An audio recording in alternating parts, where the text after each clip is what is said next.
Hello students, आज हम directorate of education की वर्कशीट नंबर 2 डिस्कस करेंगे। सोशल साइंस की वर्कशीट है और ज्योग्राफी की वर्कशीट है। ठीक है, क्लास एंट्रीज देख लेते हैं। क्लास 7 की वर्कशीट है। यहाँ पे अपना नाम लिखेंगे, यहाँ पे क्लास टीचर का नाम और डेट सबसे पहले लिखेंगे। ये बेटा ये इंग्लिश मीडियम की वर्कशीट है। तो हम क्या है, लास्ट वर्कशीट में हमने क्या पढ़ा था, हमने इन्वायरमेंट के बारे में पढ़ा था। ठीक है, उसकी डेफिनेशन जानी थी और बायोटिक और अबायोटिक जो है सिचुएशंस हैं उनके बारे में पढ़ा था। तो अब आज हम इन्वायरमेंट के बारे में और आगे से डिस्कस करेंगे। तो क्या है, इन्वायरमेंट जो है उसके 3 कंपोनेंट्स होते हैं। ठीक है, तो पहला क्या है, नेचुरल, दूसरा ह्यूमन मेड या फिर मैन मेड, और तीसरा क्या है, खुद ह्यूमन। ठीक है, ये 3 कंपोनेंट्स होते हैं। इनसे मिलकर क्या जो बनता है, इन्वायरमेंट बनता है। लेकिन जो है इनके अंदर भी कुछ होता होगा। ठीक है, ये भी किसी से मिलकर बने होते हैं या फिर पार्ट्स होते होंगे इनके। तो जो है सबसे पहले आज हम नेचुरल के बारे में पढ़ेंगे। फर्स्ट कंपोनेंट है हमारा, तो ये क्या है, नेचुरल एनवायरनमेंट। ठीक है, तो नेचुरल एनवायरनमेंट किससे मिलकर बना होता है, एनवायरनमेंट। तो नेचुरल एनवायरनमेंट क्या है, ये जो है इसके पार्ट्स दिए हुए हैं, इन सब से मिलकर जो है नेचुरल एनवायरनमेंट बनता है, उसका निर्माण होता है। तो हम देख लेते हैं एक बार क्या क्या है। एटमॉस्फेयर है, हाइड्रोस्फेयर है, बायोस्फेयर और लिथोस्फेयर है। इन सब से मिलकर क्या बनता है, नेचुरल एनवायरनमेंट। ठीक है, नेचुरल एनवायरनमेंट बनता है। सबसे पहले आज हम क्या है, लिथोस्फेयर के बारे में पढ़ेंगे। ठीक है, तो चलिए नेक्स्ट देख लेते हैं। What is lithosphere. सबसे पहले ये जानना पड़ेगा हमें लिथोस्फेयर क्या है। Lithosphere is the solid crust of the hard top layer of the earth. जो अर्थ की टॉप लेयर होती है, तो जो हार्ड होता है क्रस्ट, उसको लिथोस्फेयर कहते हैं। It is made up of rocks and minerals and covered by a thin layer of soil.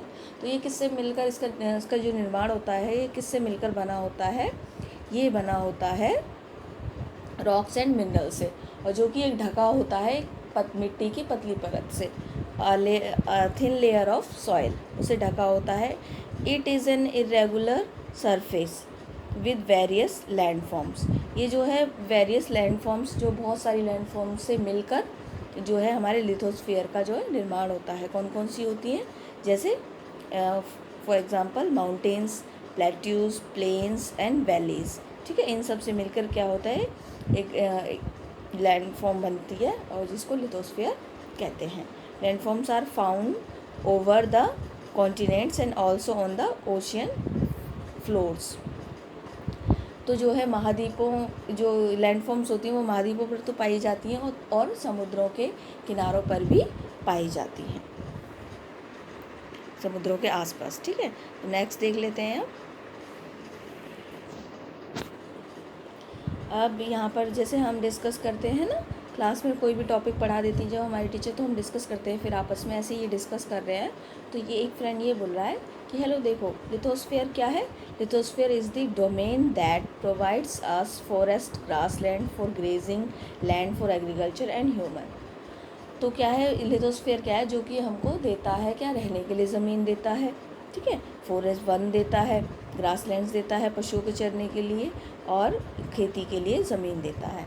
And फिर ये एक और पॉइंट ऐड करती है, it is also a source of mineral wealth. और तो ये क्या कह रही है कि एक खनिजों का भी एक अच्छा स्रोत है, यहाँ से बहुत सारे खनिज निकलते हैं ज़मीन से। ठीक है बच्चों, अब इससे वर्कशीट से रिलेटेड कुछ क्वेश्चंस हैं, इसको आपको करने में बहुत मज़ा आएगा। ठीक है, और क्योंकि ये बहुत ही इंटरेस्टिंग है। आपको सम जर्नल वर्ड्स दिए हुए हैं, मैं आपको और क्लोज करके दिखा देती हूँ। तो इनसे आपको क्या है, इसका आंसर बनाना है, फॉर्म करना है। ठीक है, आपको बहुत मज़ा आने वाला है। तो आप सबसे पहले क्या कहेंगे, सॉलिड पोर्शन ऑफ अर्थ क्या होता है, अभी आपने पढ़ा, लिथोस्फेयर। लिथोस्फेयर आप लिख देंगे। ठीक है, आपने अभी ऊपर पढ़ा था ना, ये रहा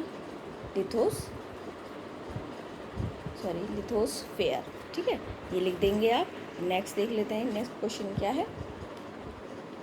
the large land message of the earth surface, ठीक है, क्या होते हैं, continents.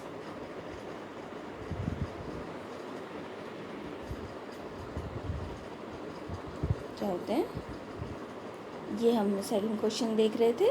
The large land message of the earth surface क्या होंगे, कॉन्टिनेंट्स, ठीक है।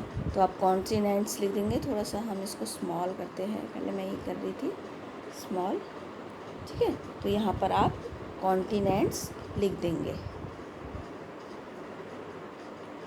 कॉन्टिनेंट्स, ठीक है, ऐसा, सॉरी। नेक्स्ट देख लेते हैं। द लार्ज वाटर बॉडीज़ क्या होती हैं, सबसे लार्ज वाटर बॉडीज़ तो बहुत सारी होती हैं, रिवर्स भी हो गई, ठीक है, और वेल हो गए, पॉन्ड्स हो गए, लेकिन सबसे जो लार्ज होती हैं वो क्या होती हैं, ओशियन, ओशियंस होते हैं ना। नेक्स्ट देख लेते हैं। हाईएस्ट लैंड फॉर्म क्या होती हैं, माउंटेन्स।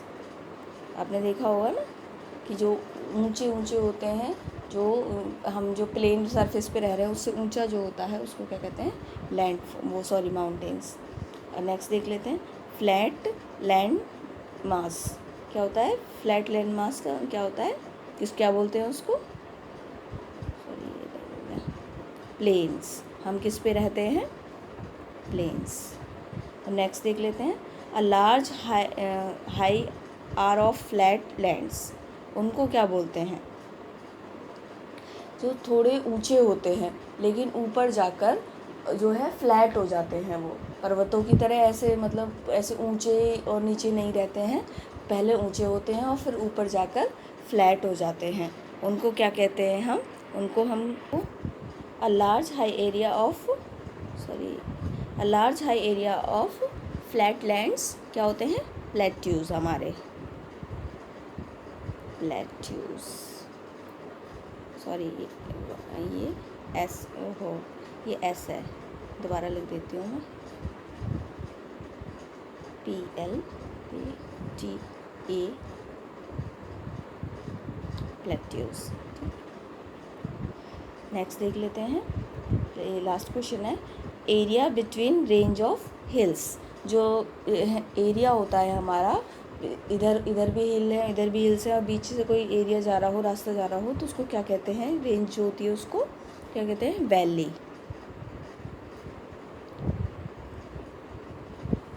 वैलीज।